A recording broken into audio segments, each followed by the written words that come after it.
sementara tujuan hidup kita itu jelas. Rabbana atina fid dunya hasanah wa fil akhirati hasanah wa qina adzabannar. Tujuan hidup kita ini jelas, ingin bahagia, ingin kebaikan dunia dan ingin kebaikan akhirat. Baik di dunia, baik di akhirat. Kamu akan mendapatkan kebaikan akhirat kalau kamu sudah masuk dalam kebaikan Allah di atas dunia ini. Kamu gak bakal masuk ke dalam kebaikan akhirat kalau seandainya di dunia ini kamu tidak dalam kebaikan. Tidak ada. Kehidupan akhirat itu adalah kontinuitas atau tindak lanjut sambungan periode hidup kita di atas dunia ini.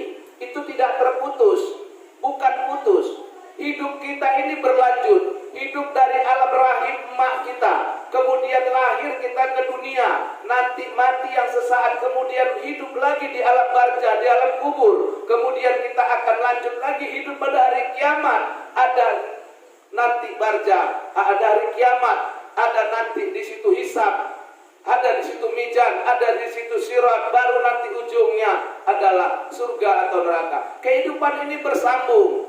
Umur kita kadang-kadang kita bilang karena umur kita sudah 70 tahun, kita bilang hidup kita sebentar lagi hidup di atas dunia. Tetapi kehidupan kita untuk akhirat itu masih panjang lagi. Walaupun umurmu di dunia ini sudah 70 tahun, sudah 80 tahun.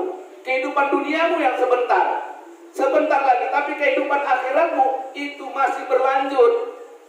Karena kita yakin ada kehidupan dunia, ada kehidupan akhirat.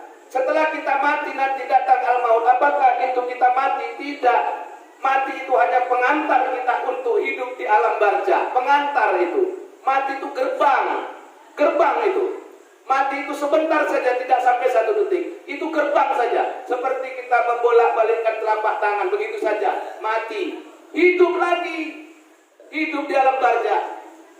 Kamu akan mendapatkan kebaikan hidup di alam barzah itu kalau di atas dunia ini kamu sudah tanam kebaikan.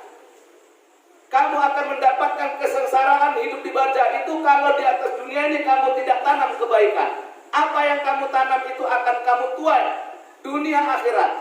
Hidupmu kamu akan menuai kebaikan kalau kau tanam kebaikan. Matimu pun kamu akan menuai kebaikan kalau kamu hiasi hidupmu dengan kebaikan. Sebaliknya, jika hidupmu kamu hiasi dengan kemaksiatan, kau akan panen kemaksiatan di atas dunia ini. Dan kamu akan lebih memanennya nanti di barzah. Terlebih-lebih apalagi nanti di kehidupan akhirat. Jadi kehidupan dunia dan akhirat itu sambung menyambung, Pak. Sambung menyambung. Bukan terputus, sambung menyambung. Jadi carilah kebahagiaan akhiratmu dengan sekarang kamu sudah mulai. Ini kadang-kadang kita cita-citanya tinggi sekali. Ingin kebahagiaan dunia, ingin bahagia akhirat, ingin masuk surga, sholat enggak, terawih malas, puasa lewat. Coba ini kan cita-cita orang ngayal ya. Mana dapat? Cita-cita hebat. Apa cita-citamu? Ingin bahagia hidup dunia dan akhirat. Puasa? Belum. Hari raya? Oh wajib. Makanya ada orang yang ngomong semalam begitu puasa hari pertama, begitu selesai puasa hari pertama, apa yang keluar dari mulutnya? Apa yang dia bilang? Dia bilang begini, alhamdulillah ya Ustaz, nggak terasa 29 lagi hari raya. Coba. Ini kan cakap orang ngawur ini. Kan nggak cocok. Kalau memang puasanya udah 25 hari, puasa baru cocok ngomong nggak terasa 5 hari lagi hari raya. Itu cocok. Udah 27 hari puasa ngomong nggak terasa 3 hari lagi hari raya. Ini baru 1 hari puasa ngomong nggak terasa ya 29 hari lagi hari raya. Nah, inilah orang-orang yang cita-citanya lebih tinggi daripada amalannya. Tunjuk tangan yang kayak gini, tak kasih 2.000. Saya Ustaz begitu ya, tak kasih 2.000 kalau sampean berani malu. Nah, ini agama ini perlu kejujuran. Cita-cita itu harus sejalan dengan amalan. Sejalan. Kamu nggak usah cita-cita masuk surga, nggak usah, asal beramal kamu masuk. Cita-cita kamu jangan kayak anak kecil. Anak kecil itu cita-citanya apa yang ditengok? Berubah-berubah cita-citanya. Nengok polisi, cita-citanya kalau ditanya mau jadi polisi, iya kan?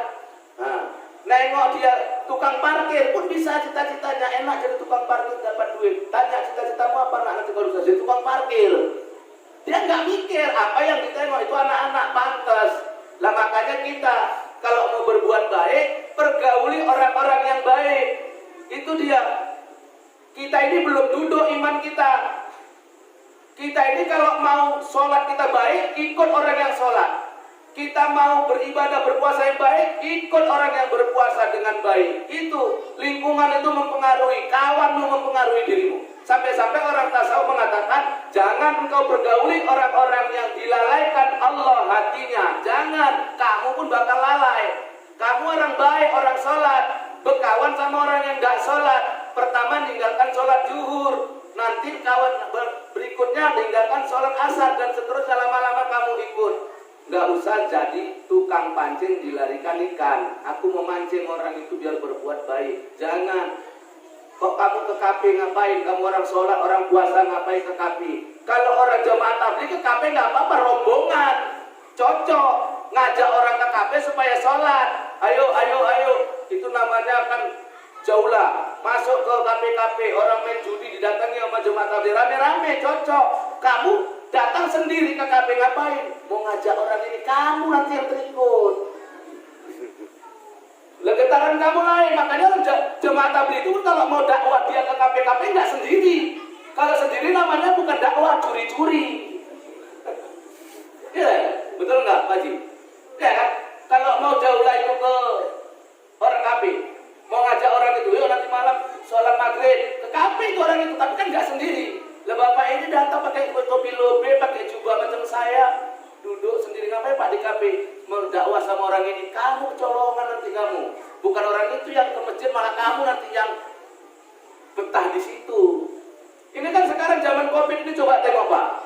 Orang mau memperingati Isra Mi'raj itu harus ada izin ya. Kalau nggak ada izin nggak boleh.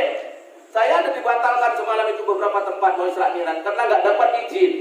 Lah tadi lah maunya adil lah. Kalau orang mau bikin peringatan Isra Mi'raj itu harus pakai izin, ya ada di KP-KP itu pakai izin juga lah. Coba Pak, alasannya nggak pakai protokol kesehatan. Orang di KP tak tengok semua nggak ada yang pakai protokol kesehatan. Apa ada yang masuk ke sana pakai masker? Nggak ada. Orang itu mau cium-ciuman kok di situ.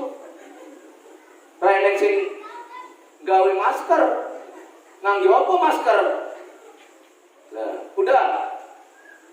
Disuruh jaga jarak 1 meter, orang di kafe itu nggak ada, malah pangku-pangkuan duduknya. Coba, astagfirullahaladzim, kan nggak adil. Maksud saya ya itu tertibkan juga lah Pak.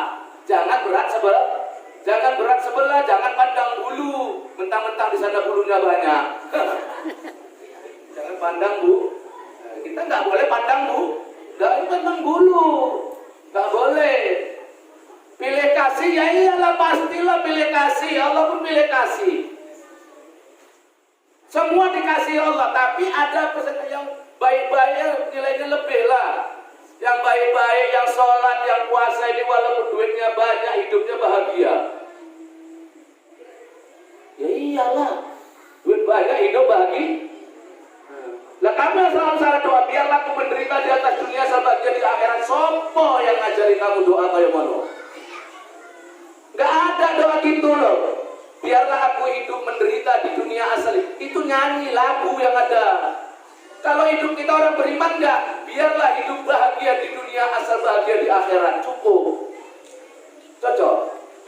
Lepas kamu tak biarlah aku melarat, biarlah aku sengsara. Kalau kamu udah sengsara dunia, sengsara akhirat. Coyolah be aku. Sengsara.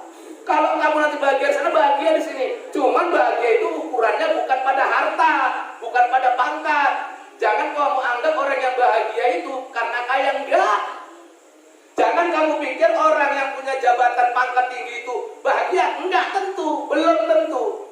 Justru orang kadang-kadang justru lebih menderita waktu kaya. Waktu dia miskin, dia enggak menderita. Kenapa? Bebas saja mau keluar rumah aman. Udah kaya malah mau keluar rumah takut ngintip dulu dari jendela ada nggak orang di teras rumahnya, karena dia takut ada orang bakal minta duit. Asal mau bikin nengok dulu. Nah dulu waktu miskin nggak, ini kan penderitaan. Siapa bilang bahagia karena dia punya duit? Menderita. Asal datang orang dia takut. Ini pasti minta duit. Ini pasti minta sumbangan. Kami nggak perlu minta sumbangan sama kau lah. Kalau kau mau ngasih datang ke masjid kami. Nah, taruh situ. Kami nggak mau datang sama kau. Tapi kalau kau mau ngasih taruh di sini. Kalau bisa 100, kalau nggak bisa 200. Nggak bisa mampu 200 ya 300, nggak apa-apa. Ini kalian Jumat lewat jalan masukkannya goceng. Lumayan. Ada yang 2000 ditanya, Bapak naruh duit di kalian Pak masjid Jumat? Iya. Supaya Pak buat rumah di surga. Berapa Pak? 2000 perak. 2000 cita-cita bikin rumah di surga. Rumah dunia aja 2000 seminggu, Pak. 14 kali hari raya Daya nggak bakal. Coba 2000 perak, bukan nggak boleh. Sedekah ini prinsipnya kalau banyak, makin mantap. Nggak usah alaskan ikhlas, yang penting ikhlasnya betul. Ikhlasnya dan banyak itu jauh lebih baik lagi. Jadi salah satu hikmah puasa ini melatih kita pemurah kita. Waktu kita lapar itu ada nggak gunanya uang? Enggak ada gunanya. Orang yang punya harta banyak itu apakah hartanya itu menolong dia? Laparnya orang puasa yang kaya sama yang miskin sama. Nggak usah sok jago. Saya selama puasa ini nggak terasa lapar, nggak terasa haus. Kamu bohong, justru aku sanksi. Kau tuh puasa apa enggak sebetulnya? 13 jam setengah nggak makan, itu lapar, rek. 13 jam setengah nggak minum itu haus, nggak usah ngomong ambenu, nggak terasa aku. Ya orang nggak puasa ya nggak terasa lah.